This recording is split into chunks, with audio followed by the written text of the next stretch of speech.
আমরা তিনজন ক্যান্ডিডেট আমাদের গ্রাম থেকে দাঁড়াইছি। দাঁড়ানোর পর কিছু সংখ্যক মুরব্বীরা বলছেন যে আমরা খান সাহেবরে চাই, কিছু সংখ্যক মুরব্বী বলছেন আমাকে চান, কিছু সংখ্যক মুরব্বী বলছেন আমাদের বাড়ি ভাইকে চান। এখান থেকে একটা মানে বুয়া কথা উড়ানো হয়েছে। এমন একটা মার্গর আমি জন্ম নিছি যে মা আমাকে এরকম বানাইতে পারছেন, এটা পূর্বে কোনো প্ল্যান ছিল না। আগে আমি ইলেকশন এটা করছি আমার ইউনিয়ন থেকে, ইউনিয়ন ইলেকশন করার পর থেকে আমি দেখলাম যে মানুষের সাথে থাকলে, জনগণের সাথে থাকলে মানে কতটুকু সুখ বা আনন্দ পাওয়া যায়। এরপর থেকে আমি চিন্তাধারা করলাম একদম এগিয়ে ইলেকশনটা করি, উপজেলা ইলেকশন, তাহলে আমি আরও বেশি করে মানুষের সাথে মিশতে পারবো, বিভিন্ন ইউনিয়নের সাথে মানুষের সাথে মেলামেশা হবে। মূলত আমি কোনো রাজনীতি দলের সাথে আমার জড়িত নাই, রাজনীতিতে আমার কোনো ইন্টারেস্ট নাই, আমি ওইগুলো পছন্দ করি না, বাট মানুষের সাথে মিলামেশাটা আমার এটা ভালো লাগে। আমার চেঞ্জিংয়ের প্ল্যানটা হইল গিয়া যে আমাদের যে রাস্তাঘাট আছে বা এই যে ফুটপাথগুলো আছে বা হকার যেগুলো আছে ওইগুলোর একটু শৃঙ্খলাবদ্ধ করা, বা এই যে ফরস্টকের স্ট্যান্ড আছে, বাস স্ট্যান্ড আছে, সবার মতো করে একটা জায়গা করে দেয়া। তাহলে আমি মনে করি এটা উপজেলার জন্য উপকার হবে, জনসাধারণের জন্যও ভালো হবে। এই যে যানজট গ্যাঞ্জাম এগুলো থাকবে না, এই যে ধুলাবালি এগুলো একটু কমবে, কারণ আমাদের দেশে তো ওয়েদার ডিফারেন্ট, অন্যান্য দেশের মতো না। তো শুরুটা আমি এদিক দিয়েই করবো, এটা থেকেই করবো, বেশিরভাগ আমার এটাই প্ল্যান যে যানজট কমানো, কারণ এই যানজটের কারণে অনেক রোগী অনেক সময় রাস্তাঘাটে মারা যায়, এটা হচ্ছে ভেরি ইম্পর্টেন্ট একটা জিনিস। আর রাস্তাঘাটে তো অনেক দেখছেন তো আপনার যে দুর্ভোগ অবস্থা, যে বৃষ্টির কারণে কত জায়গায় ভাঙ্গা হয়েছে, তো এগুলো আমি যতটুকু পারতেছি আমি করতেছি। এখন আমি নিজের থেকেই শুরু করতেছি। আমি আজকেই 2টা রাস্তার কাজ শুরু করছি, গত 2 সপ্তাহ আগে আরও 2টা রাস্তার করাইছি।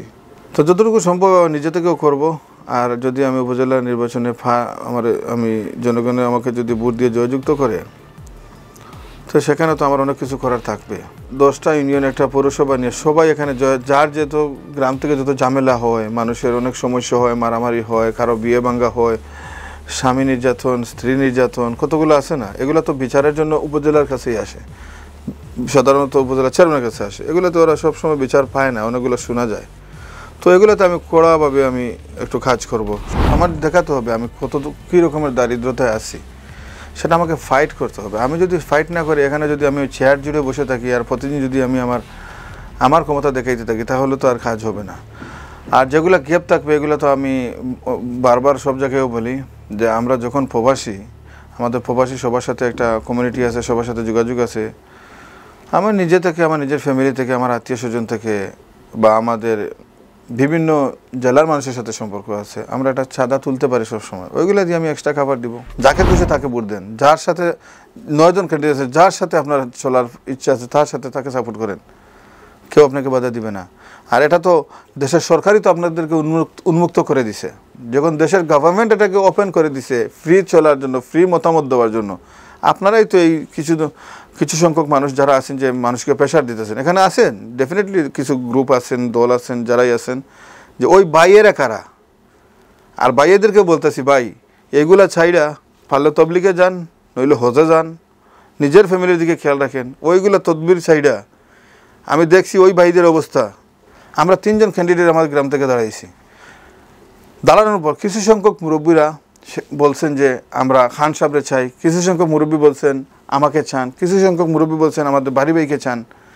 এখান থেকে একটা মানে বুয়া কথা উড়ানো হয়েছে যে আমাদের গ্রাম থেকে আতরমান খান সাহেবরে ঐক্যভাবে দেওয়া হয়েছে। এগুলো ভুল কথা, এগুলো ভুল তথ্য। যারা এই প্রচারণা ছড়াচ্ছেন আপনারা ওই জিনিসটা থেকে বিরত থাকুন। আর আমি আমার গ্রামের মুরব্বীদেরকে বলছি, বিশেষ করে আমি তো চাইলে সংবাদ সম্মেলন করতে পারি, করে আরও 50 জন 100 জন পিছনে আইন না, এগুলো তো আমি বক্তব্য দেওয়া দিতাম পারি বলে যে আমরা এই মুরব্বী সবাই আমাকে সমর্থন দিছি। এখানে আমার এন্টি কোনো আতর খান সাহেব, উনিও আমার কোনো দুশ্মন না, উনিও আমার এন্টি কোনো কিছু না, বাড়ি ভাইও আমার এন্ট্রি না।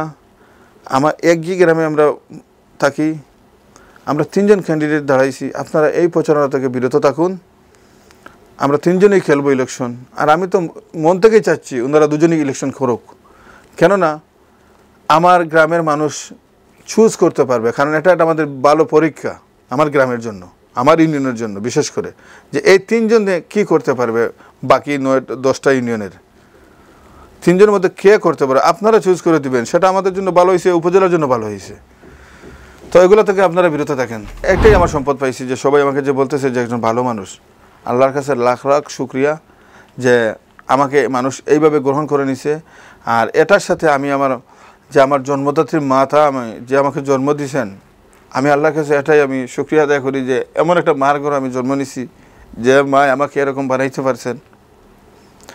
আমার ফ্যামিলি কিছু কথা আপনাদেরকে অ্যাড করতেছি। যেমন ধরে না, আমার মা আমার একজন দাদি ছিলেন।